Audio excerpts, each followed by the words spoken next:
नर्मदा भारत की प्राचीनतम नदी है। पौराणिक मान्यता है कि इसका प्रवाह प्रलय से पूर्व भी था और प्रलय के बाद भी रहेगा। ऐसी पुण्य सलीला नर्मदा को जानने, उसके दिव्य स्वरूप को देखने व उसमें हो रहे प्रदूषण के प्रभाव को समझने के लिए एक जल यात्रा का आयोजन किया गया। स्थान स्थान पर जनता से संवाद के लिए चौपालें लगी। नर्मदा सेवा के कार्य में जन भागीदारी खड़ी हो, यह इसका मुख्य उद्देश्य था।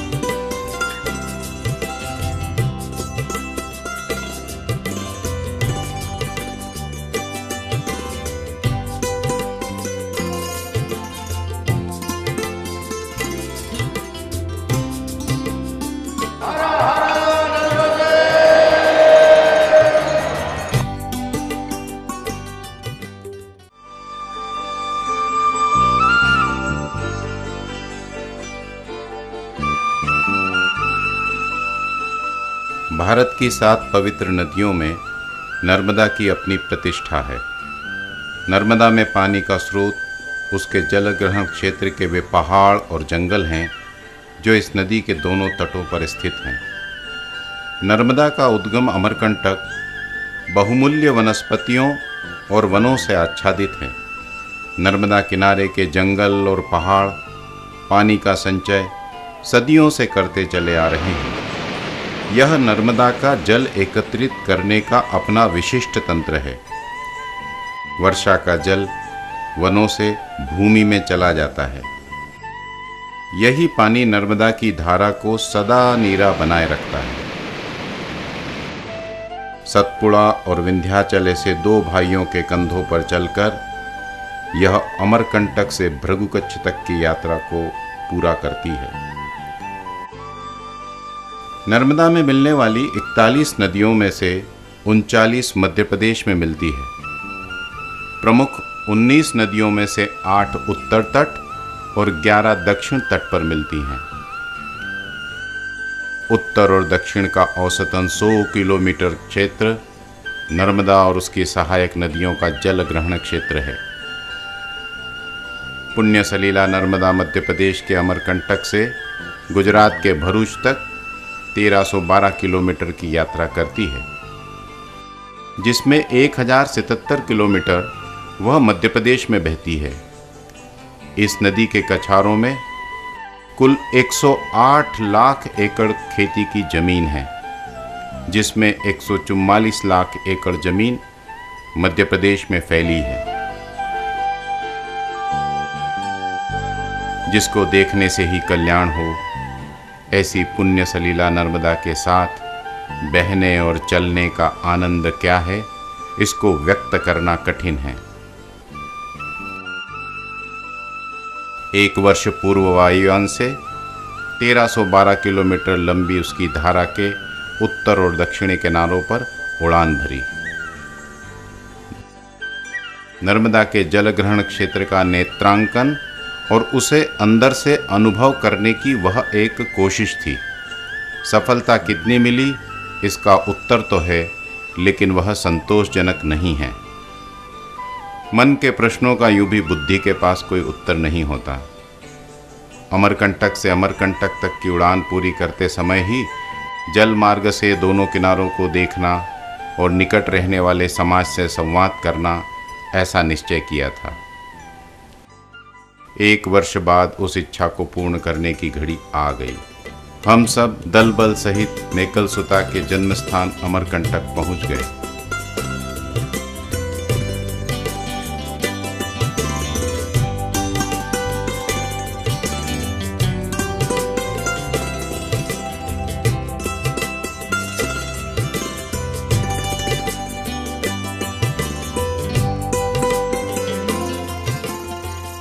अमरकंटक पहुंचे तो मानो नर्मदा जी की पीड़ा का पिटारा ही खुल गया। उद्गम स्थान पर निरंतर पतली होती धार, किनारों पर बेतहाशा बढ़ता अतिक्रमण, घरों और आश्रमों का मिलता मानव अवशिष्ट। एक क्षण तो लगा कि क्या इन शक्ति केंद्रों के विरुद्ध आवाज उठाई जा सकती है। सरकारी अधिकारियों के विकास के नाम पर रखे जाने वाले तुगलकी इरादे, निरंतर अतिक्रमण में ज़्यादा से ज़्यादा जमीन चपेट लेने पर आमादा ये नर्मदा भक्त समाज, कूड़ा करकट, मैली होती नर्मदा का उद्गम सब बेचैन कर रहा था।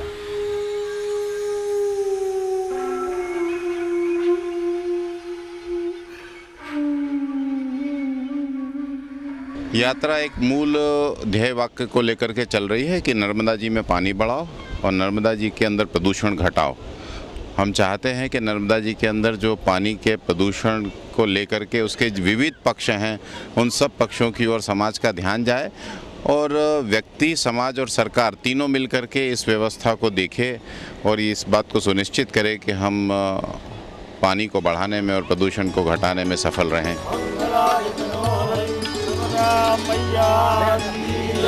पानी के अभाव में अमरकंटक से मंडला की यात्रा संभव नहीं थी, इसलिए राफ्ट को वाहन पर ढोकर चलना था। वनवासी और ग्रामीण अंचलों से होती हुई यात्रा डिंडोरी पहुंची।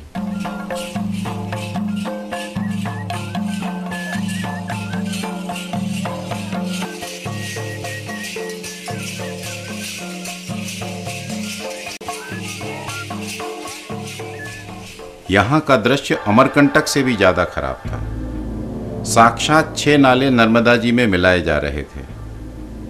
60 सालों से मिलाई जा रही इस गंदगी का स्वतंत्र भारत के इन शासकों और प्रशासकों के पास कोई उत्तर नहीं है।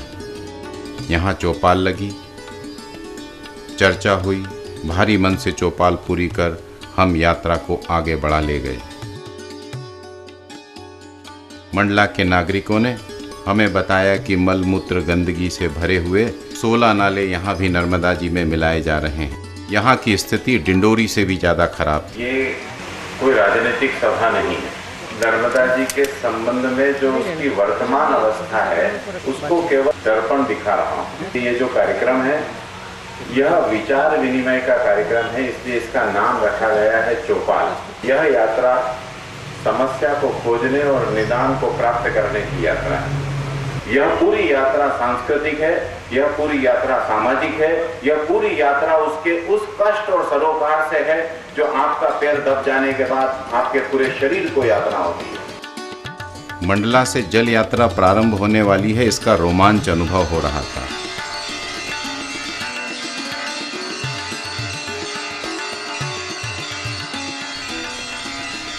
घंटा घड़ियालों के साथ पूजा अर्चना के बाद हमने राफ्ट को नर्मदा जी में उतारा।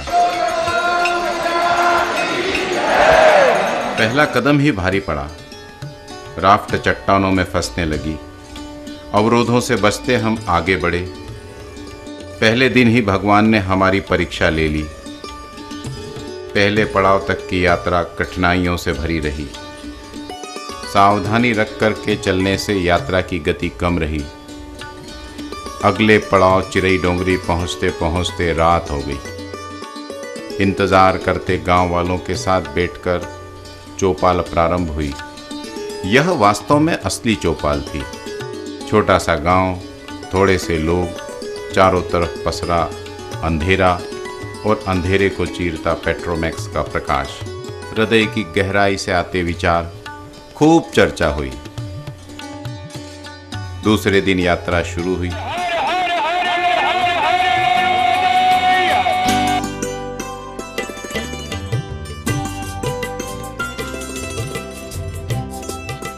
अब बरगी का बैकवाटर था। हमें गति मिल रही थी। नर्मदा की बाढ़ से कटते किनारे और उन किनारों की लाखों टन अनमोल मिट्टी हर वर्ष बहकर चली जाती है।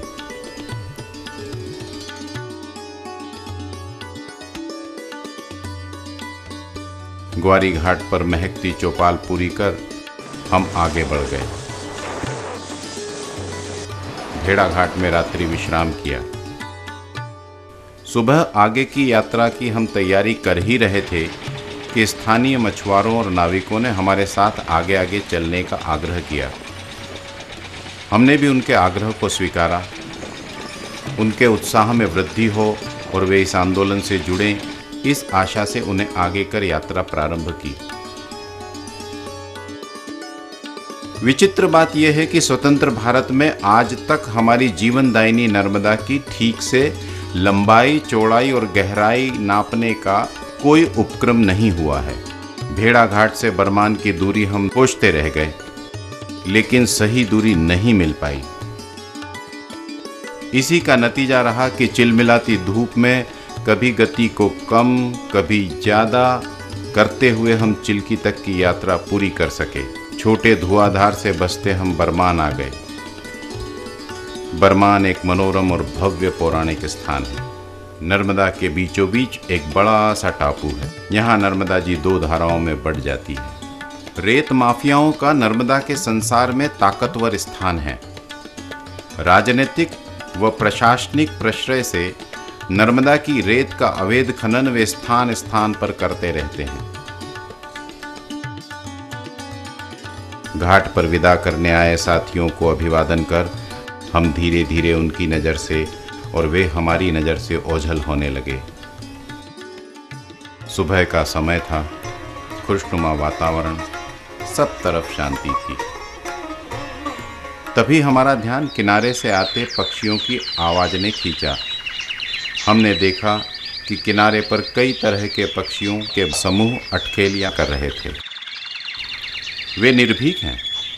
उनमें प्रवासी पक्षियों की भरमार थी।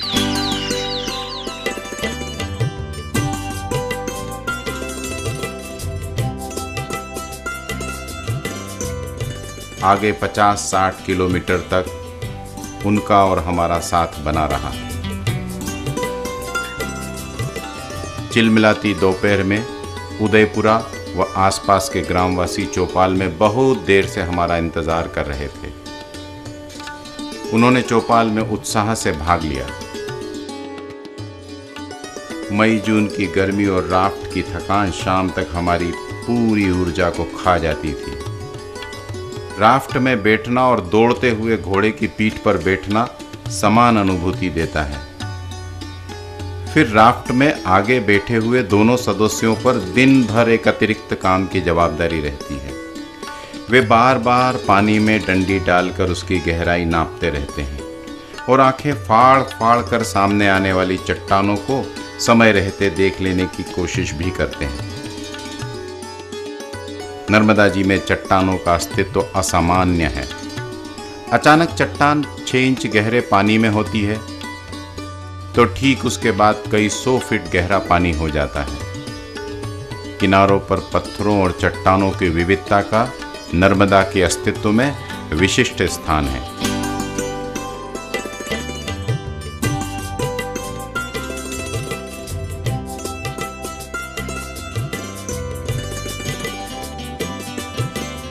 हमारी यात्रा सामान्य रूप से चल ही रही थी कि मेरी नज़र अनायास कांटों और लकड़ियों में उलझी हुई एक मानव आकृति की ओर गई। जब नज़दीक पहुंचे तो सब चौंक गए। यह मृत व्यक्ति की साबूत लाश थी। यह भी नर्मदा में प्रदूषण का एक प्रकार है। मरे जानवर, अधजले मानव को बहा देने की परंपरा को हमें रोकना ही होगा। सांडिया किनारे पर एक छोटा सा मंदिर के प्रांगण में चौपाल का आयोजन। भोपाल MNIT से चौपाल का प्रयोग देखने पधारे 2-3 वरिष्ठ प्राध्यापकों की उपस्थिति में चौपाल प्रारंभ हुई। बरेली, पिपरिया और आसपास के गांवों से आए किसान बंधु सभी ने उत्साह से भाग लिया। आगे बांद्राभान है, नर्मदा और तवा का संगम स्थान।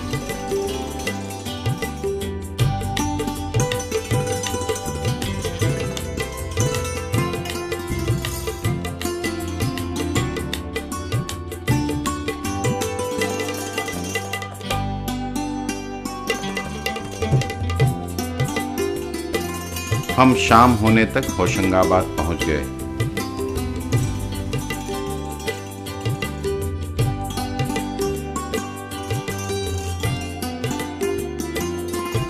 सुंदर सेठानी घाट पर नर्मदा प्रेमी समाज स्वागत करने को तैयार था। यहाँ की चौपाल में जनप्रतिनिधियों और अधिकारियों से ज्यादा वे लोग थे जो नर्मदा की सेवा वर्षों से कर रहे हैं। नर्मदा को लेकर होशंगाबाद की जनता में एक विशिष्ट प्रकार का भावनात्मक लगाव है, जो केवल बातचीत तक सीमित नहीं है। वहां का समाज उसके लिए यथेष्ट प्रयत्न भी करता है।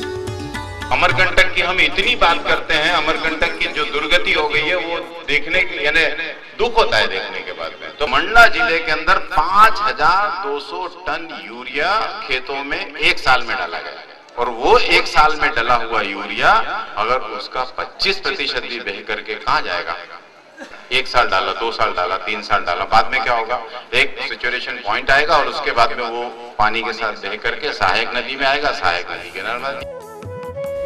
सुबह होशंगाबाद से आगे की यात्रा प्रारंभ हुई। बुधनी पुल के पास एक अच्छा रैपिड दिखा। रैपिड यानी चट्टानों के बीच से बहता नदी का तीव्र प्रवाह। राफ्टिंग का सबसे ज्यादा आनंद रैपिड में ही मिलता है। हमने रैपिड में अपनी नाव को डाला।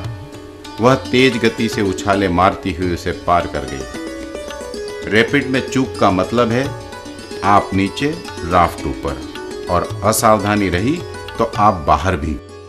ऐसा पूरी यात्रा में 2 बार घटा भी। दोपहर की चौपाल मर्दानपुर में थी। छोटा सा गांव, छोटी सी चौपाल और छोटी छोटी बातें। ग्रामवासियों ने भोजन की व्यवस्था पड़ोस के आश्रम में की थी। नेमावर से पहले हमारी यात्रा ढलती शाम को आए तूफान में फंस गई।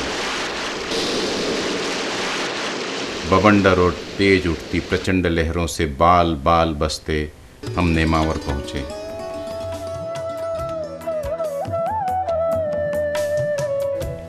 इस स्थान को नर्मदा का